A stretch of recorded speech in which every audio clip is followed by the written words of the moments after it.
அனைவருக்கும் வணக்கங்க. நந்திகேஸ் அஸ்ட்ராலஜி பேசுகிறேங்க.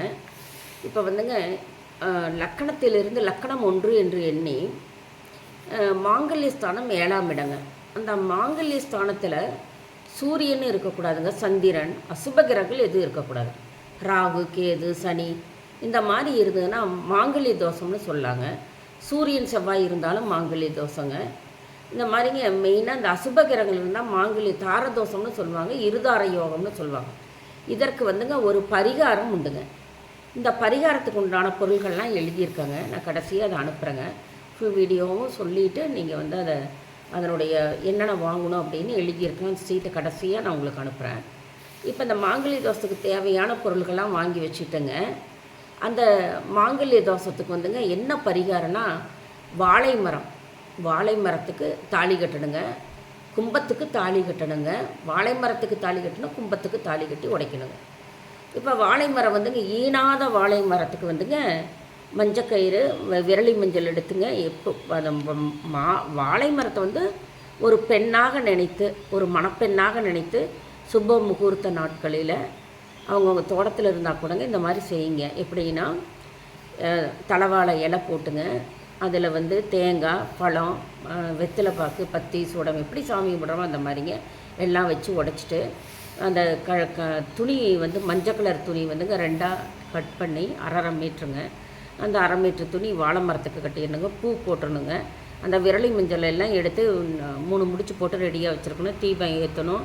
மஞ்சளில் பிள்ளையார் 2 பிள்ளையார் கும்பத்துக்கு ஒன்றுங்க, வாழை மரத்துக்கு ஒன்று. அதுக்கு வந்துங்க அருகம்புல் வச்சுட்டாவே அது பிள்ளையார் ஆயிராருங்க. பிள்ளையாரை சாட்சியாக வச்சு 1 ரூபா நாணயங்க விளக்குக்குள்ளே போட்டு இது நல்லெண்ணெய் தீபம் விட்டுங்க ஏற்றிட்டு சாமி கும்பிட்டு அந்த 3 முடிச்சு போட்ட மஞ்சள் கயிறு அந்த வந்து தாலி எடுத்து வாழை மரத்துக்கு 3 முடிச்சு போட்டு சுப முகூர்த்த நேரத்தில் தாலி கட்டிட்டு வெட்டிடணுங்க. அதே மாதிரி கும்பத்துக்கும் அதே மாதிரி துணி கட்டி, அதே மாதிரி கும்பத்துக்குள்ளே தண்ணீர் விட்டுங்க வச்சு தாலி கட்டி கும்பத்தையும் உடைக்கணுங்க. எல்லாத்தையும் எடுத்து போட்டுட்டு அந்த மீதி பொருள்களை அனைத்துமே எடுத்து போட்டுட்டு அதை கொண்டு போய் ஆற்றுல விட்டுடணும். இல்லைன்னா குளமெல்லாம் இருக்குங்க, ஏரிகள் இருந்த ஊராக இருந்தாலும் ஏரியில் விடலாங்க. குளிக்கிற மாதிரி அங்கேயே போட்டு குளிச்சுட்டு அவங்க கட்டியிருந்த உடுப்பு துணியை அங்கேயே அவுத்து போட்டுங்க.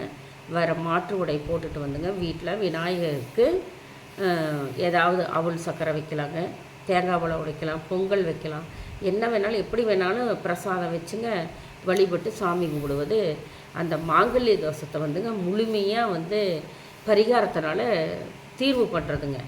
மாங்கல்ய தோஷத்துக்கு பரிகாரம்னா கும்ப விவாகம் பண்ணுங்க. வாழை மரத்துக்கும் கட்டலாங்க தாலி. வாழை மரம் இல்லைன்னா சின்னதாக ஒரு அரச மரத்துக்கும் கட்டலாங்க. அரச மரம் எல்லாம் சின்ன சின்ன மரமாக தாங்க இருக்கணும். அதுக்குன்னு வாழை மரத்துக்கு வந்துங்க தார் போட்ட வாழை மரத்துக்கெல்லாம் போடக்கூடாதுங்க.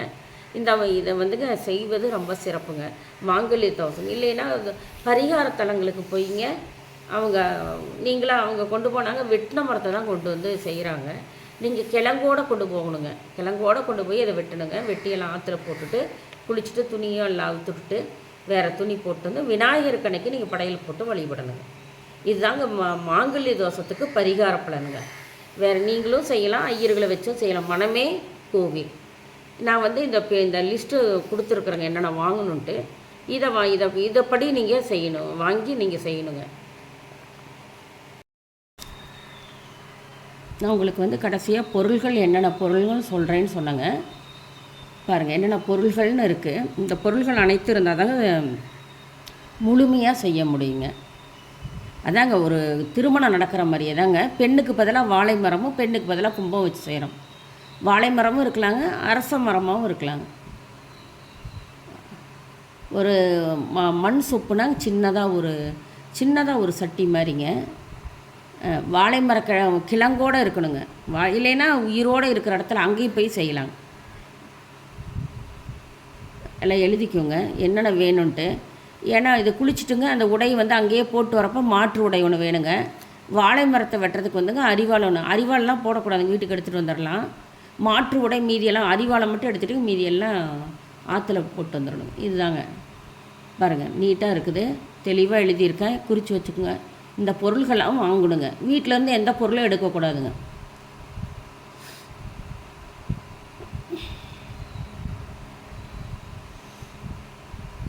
நன்றி, சுபங்க.